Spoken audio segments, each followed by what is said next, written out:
welcome to Transfer Talk. What a day of transfer stories, and the vast majority involve Manchester United. We've news on Kobbie Mainoo's future as he seeks to earn a new contract at the club, while Marcus Rashford's representatives head to Italy to discuss a possible move to AC Milan. We'll be live to Dortmund too as Manchester City express an interest in the Bundesliga's second top goal scorer. And Ange Postecoglou hasn't ruled out signing a forward this month. Could that player be in demand? Randall Kolo Muani. But we start with this incredible situation at West Ham as Julian Lopetegui still remains in charge despite Graham Potter on the verge of taking over. Let's get straight to the club's training ground then and speak to Jeremy Langdon, who's there for us. Jeremy, this is an incredible situation to say the least. From where you are right now, give us the latest, please. Well, the latest is that Julian Lopetegui is taking training at West Ham once again, even though he's on the cusp of being removed as West Ham head coach. It's a rather, odd situation, but this is what's happening here today. He had a press conference scheduled for 1:15 to preview the Aston Villa FA Cup tie on Friday night. That was cancelled early this morning. You thought that may be the end, but it's not the end because he's still out there taking the West Ham players through training once again. It must be a really difficult situation for him. Of course, he's the former Spain manager, the former manager of Real Madrid. He's won the Europa League with Sevilla. He has a great CV, yet the earth is moving beneath his feet here. He's about to be replaced, but he's still taking training as we speak right now as West Ham prepare for Aston Villa in the FA Cup, but also for a new manager. And Jeremy, while all of this is happening, Graham Potter seemingly is just waiting in the wings to take over too. Here's Graham Potter is the man that West Ham wants. There have been more talks. They're edging towards announcing a deal. We think for 2.5 years. Graham Potter, of course, is highly regarded despite what happened at Chelsea where things didn't go well. 31 games in charge, just 12 wins, of course. But he had a great spell at Brighton, did really good things down on the south coast. Got Brighton to 8th in the Premier League. Before that, he had a great year at Swansea, got them to 10th in the Championship. Before that, he did really well at Östersunds in Sweden. Just to recap on Potter in the Premier League, 142 games in charge, wins 41, 51 draws and 50 defeats. He is the man, though, that West Ham wants. We think he's the man that West Ham will confirm this afternoon. But for the moment, Lopetegui still in charge here and still taking training. Thank you very much, Jeremy. Right, to Manchester United now, because it has been a busy morning there. We can get the very latest from our senior reporter, Melissa Reddy. Melissa, Kobbie Mainoo has been in the news in the last 24 hours. What can you tell us about his contract situation? That's about news that will come as comfort to supporters, which I broke on Sky Sports this morning, is that Kobbie Mainoo has no concerns over his Manchester United future amid those reports that the club may need to sell academy graduates to comply with financial rules. Now, I'm told the 19-year-old feels quite valued by United, who've made it very clear that they're not actively seeking to sell him nor Alejandro Garnacho, despite needing to be quite realistic about their PSR and FFP situations. Now, Mainoo's current terms, they expire in 2027. There's an option of an extra year, and that deal has pay rises inbuilt linked to performances. The club have been preparing a new contract for him to reflect his growing status within the squad.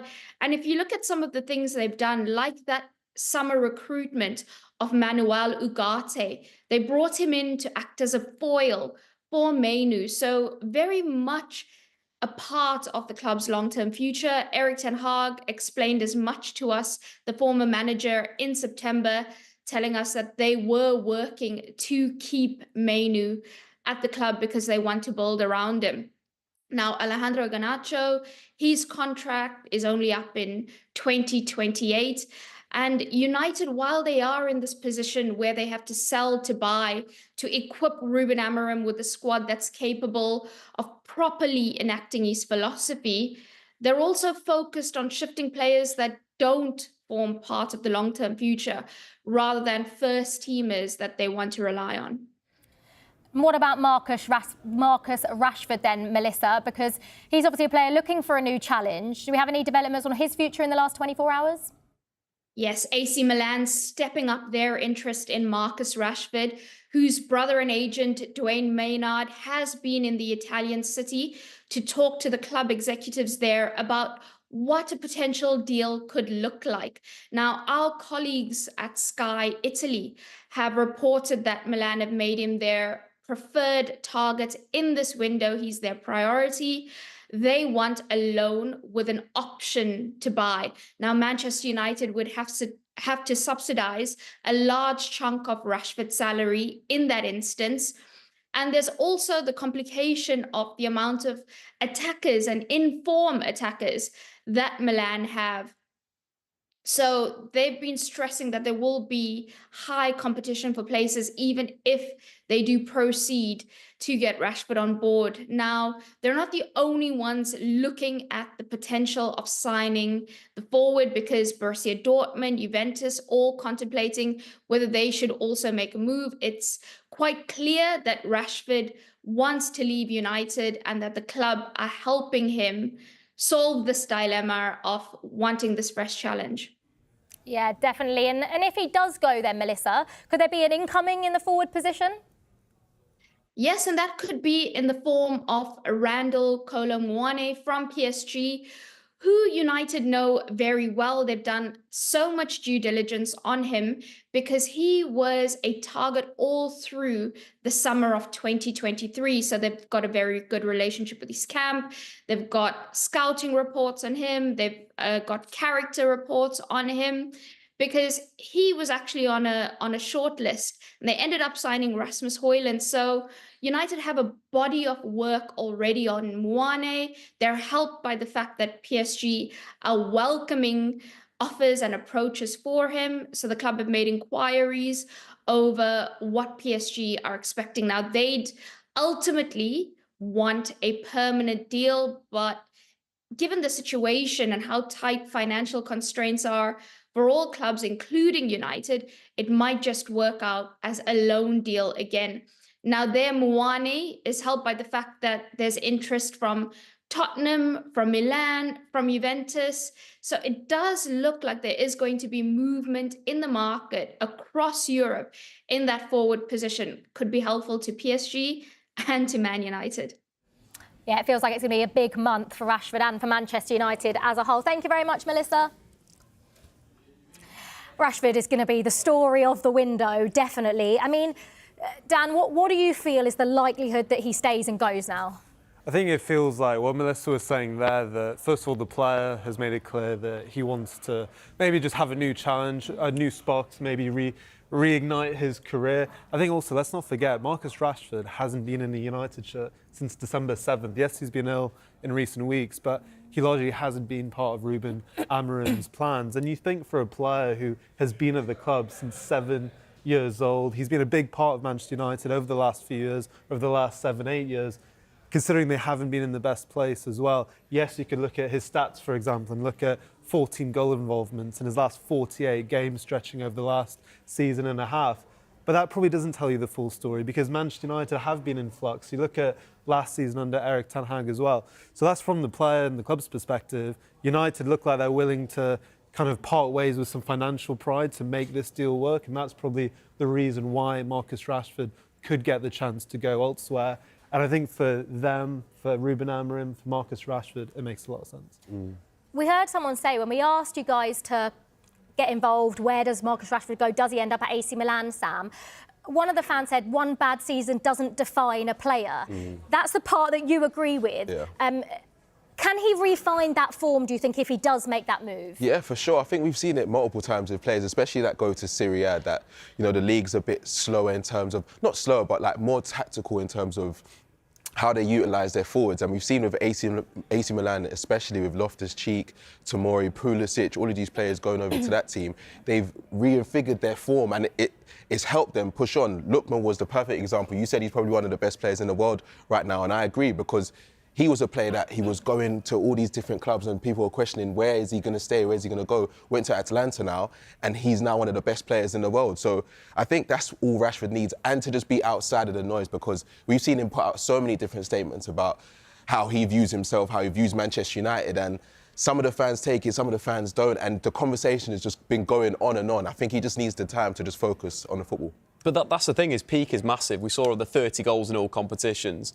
Only 10 players have done that at Manchester United. The peak is absolutely massive of what Rashford could be. But a new start's probably the right thing for him right now. The system probably works. Conte Sal plays a bit of a 4-4-2. Rashford could be reborn as a centre-forward. There's a lot that I like about this move, and Lookman is a great example of that. A player that can go, plays a very similar position. And you look at both of those two players, obviously Lookman's talent was always there. The consistency's now come in Serie A. Maybe that's the same thing that Marcus Rashford can do, a new start. It feels almost like 90s or 2000s Serie A with this transfer. Can I ask you all, though?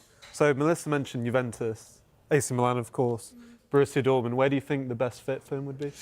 It depends. I actually like the prospect of AC Milan just because I think the competition would be beneficial for him as well. He's not going into a side where he's maybe one of the only senior players and it's going to be like, OK, cool, we need that Rashford that you was a few seasons ago. It's like, no, you're going to be going up against one of the best players that we have at this club. We want to see if you can compete with him or go into another position. We saw someone suggest he goes up front, a position we know he can play in. And I think it would just be nice to see him playing in that team, especially when they've still got targets to make themselves. But you also look at the other clubs. In a sense, AC Milan could stay there for a 5-year period. Borussia Dortmund might be a season and a half before maybe moving on. We've seen how many English talents have gone there. Jeremy Gittins this season is incredible as a footballer, but we've seen Jude Bellingham be there. We've seen Jadon Sancho be there. It could be a good step if he wants to maybe jump again in a few years to a Barcelona, to a Real Madrid. But it just feels AC Milan's the right one. I think Juventus is an interesting one. Thiago's Motta side, they do need goals. So that's something that Rashford could definitely provide for the team. But they're quite a tactical side. If you watch the Bologna team under Thiago Motta, very fluid in possession. It just feels like AC Milan seems like the right move for him right now. I mean, let's play devil's advocate then. We've been talking about in Marcus Rashford. It's probably likely that he does go this window. But if he does end up staying, Dan, is it, Ruben Amorim has said in plenty of post-match, pre-match interviews that it's up to Marcus Rashford to get back into my squad. This is on him. If he ends up staying and is part of Ruben Amorim's squad after January, it's all on Marcus Rashford to get back into the team himself. Absolutely, and I think Manchester United will be comfortable with that they do have someone who scored 30 goals just a few seasons ago in that squad. But as I mentioned, he's not represented Manchester United since the start of December. So I also think in Ruben Amorim's system, though, I mean, you mentioned earlier, Dave, how many goals Rashford has scored as a 9. Maybe that's slightly underrated. But you look at Amorim's system of that 3-4-3, the 2 10s behind the striker. Where does he fit that? I'm not quite sure, because you're not going to play him a wing back, because Erik ten Hag mentioned his running backwards. Unless Amorim can draw that into him, is he going to be a number 10? I'm not sure. I think there's loads of positions he could play as the 9, as you mentioned. He could play as the left 10, the right 10.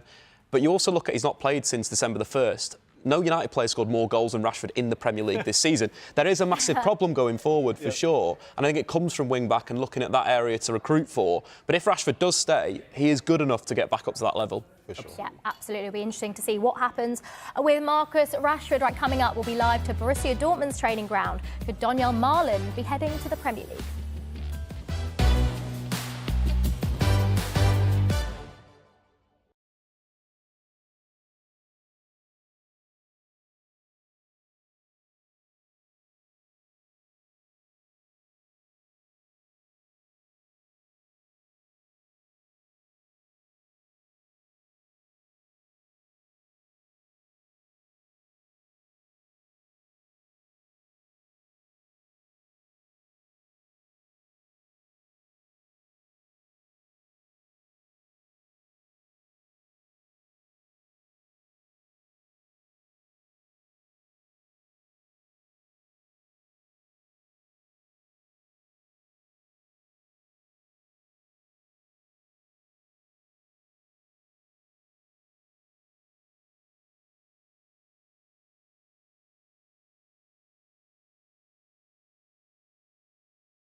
position, which would require a lot of money. So looking around Europe, it's very difficult. You need a player that probably can play man-to-man. That's given the Spurs that's how they defend. They don't defend zone, or very much man-to-man. So maybe an Atalanta player, because they play a similar system. I've been impressed by Isaac Hein this season, especially in the Champions League, his performances. At times, he gets things a little bit wrong, but he's very good in the duel. In terms of defensive duels won this season, he's won more per 90 than any right-footed centre-back. And that's the position that I think Spurs need to look at. Very specific. Yeah, we might get back to Spurs a little bit later if we can, but we can now cross live to Dortmund to join our Sky Germany colleague Patrick Berger, who's at the Borussia Dortmund training ground for us. Patrick, thank you so much for speaking with us. I mean, first of all, Marcus Rashford is wanted by several clubs, but one of those is Borussia Dortmund. What's your understanding over in Germany?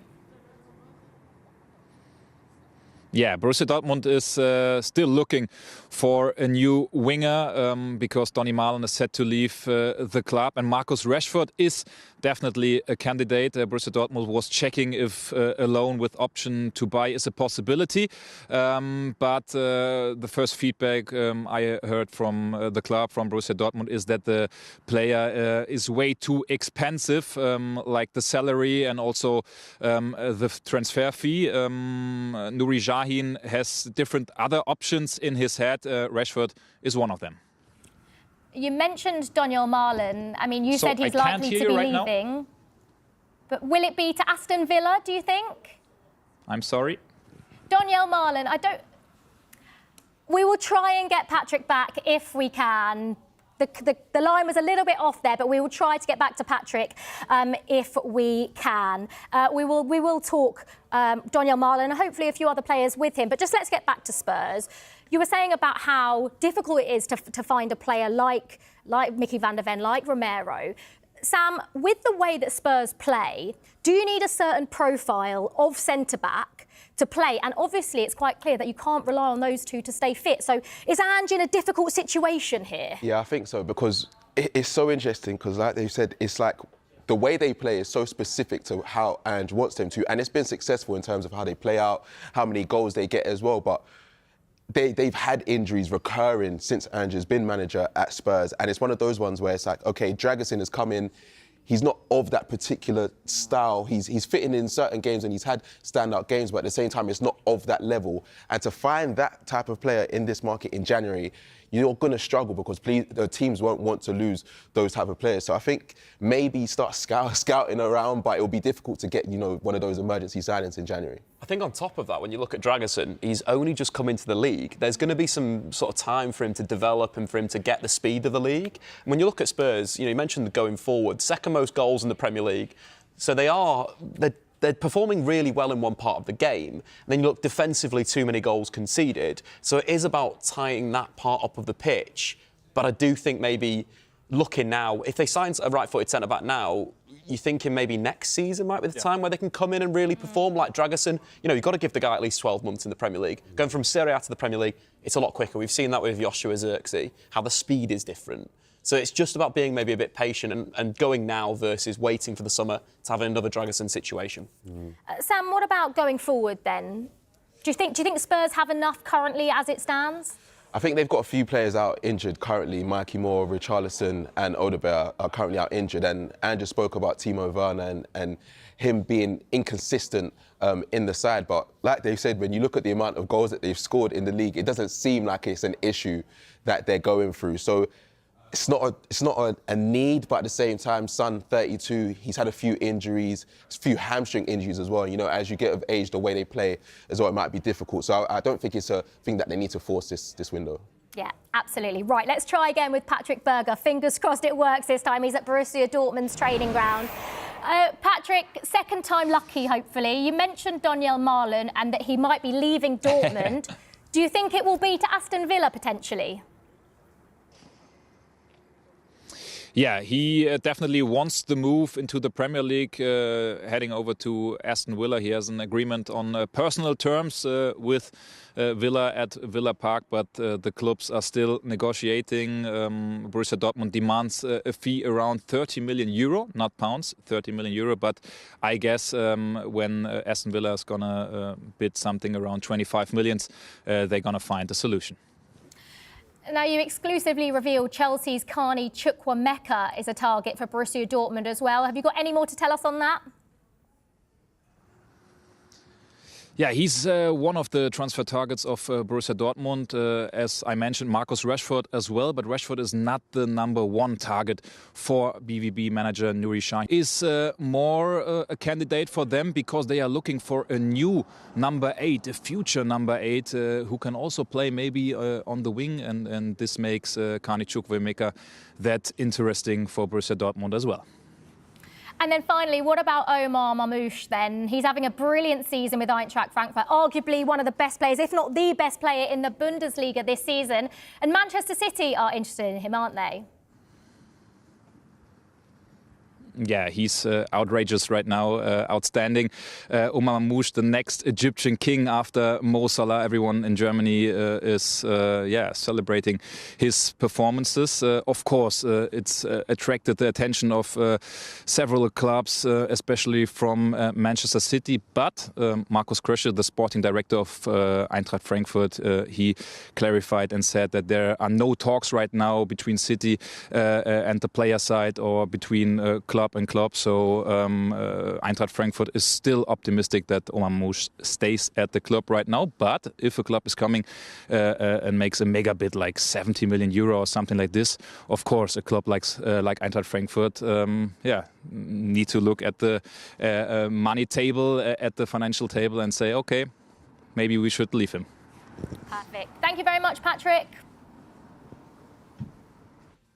Right, coming up, we'll be live to Rio de Janeiro to speak to South American football expert Tim Vickery. Could we see any new talent head to the Premier League?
accidents can happen, but he looks like a solid all-rounder. He can go outside and attack. He can attack the space inside the penalty area.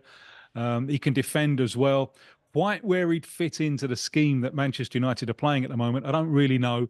And he's got a few more months yet to develop and establish his identity as a player. So one for the future. Tim, lovely to see you. Another young fullback on his way to the Premier League is Julio Soler on his way to Bournemouth. What can we expect from him? Yeah, this is an interesting one. He's Soleri turns 20 next month. He's on the fringes of the Argentine senior squad. He played the Paris Olympics, plays for Lanús. He's a little left back, much better, I think, going forward than defending. Well balanced, quick, can beat players from a standing start as well. Defensively, I think there's some work to be done there, and quite where he would play. If you could play him at fullback in the Premier League, I'm not so sure. Maybe higher up the field, wide left in midfield. There's a precedent here that Celtic fans will remember. It was the same club that sold a left back, Bernabé, to Celtic, where he really didn't come off at all. He's subsequently been on loan in Brazil, and he was probably the best left back in the Brazilian Championship last year because he was just allowed to get forward, bomb forward, and attack. So quite where Soler is going to fit in, I think that's going to be an interesting one there at Bournemouth. Tim, there's also been reports that Aston Villa want Wesley. Do you have any more news on that? It's probably not going to happen in this transfer window because of the subject I'm going to broach here. You're probably going to yawn at the back there. That subject is Club World Cup. Stay awake there at the back because it plays very, very big over here, Club World Cup. He plays for Flamengo. Flamengo are part of the Club World Cup, June and July this year. And they think two things. First of all, they would like to use him for the Club World Cup because it's very important to them. Secondly, they think they can get more. If the idea is around 20 million euros at the moment, it could be 30 million after the Club World Cup. He's he's a very, very attacking fullback, very quick, bullet fast. Developed here, you might remember the little Argentine coach, Jorge Sampaoli. Did very well with Sevilla a few years back. Did very well with the Chilean national team, very badly with Argentina in the World Cup 2018. He's very much a Bielsa disciple, Sampaoli, and he sees his fullbacks as attackers. He wants his fullbacks to get to the byline, keep getting to the byline, and that's Wesley's game. Bullet fast, not the greatest defensive fullback, but not a disaster. But as I say, because of the Club World Cup, unless Villa really want to break the bank, I think they're going to have to wait a few months. Tim, Vitor Reis, hopefully I've said that one right. Of course, you need to correct me here. Okay. Tried very, very hard there. Is wanted by Brighton from Palermes. Can you see this deal going through? I'm going to say it again and try and stay awake there at the back. Club World Cup. Palmeiras are also in the Club World Cup, and they very, very much want to keep hold of this player, this centre-back, who turns 19 next week. Happy birthday to him. I don't think he's anywhere near Premier League ready at the moment. He's classy. And Palmeiras have been producing a lot of good players recently. Most of them attackers. He's a centre-back, very classy, but he needs to fill out physically. I think if you were to put him in the Premier League at the moment, he would really be bullied. So perhaps it serves everyone's interests for him to stay a little bit longer in Brazilian football. But Palmeiras reluctant to sell before that Club World Cup. And just finally, Tim, two other names to discuss are Andreas Pereira and Josh Windass. Josh Windass wanted by Santos.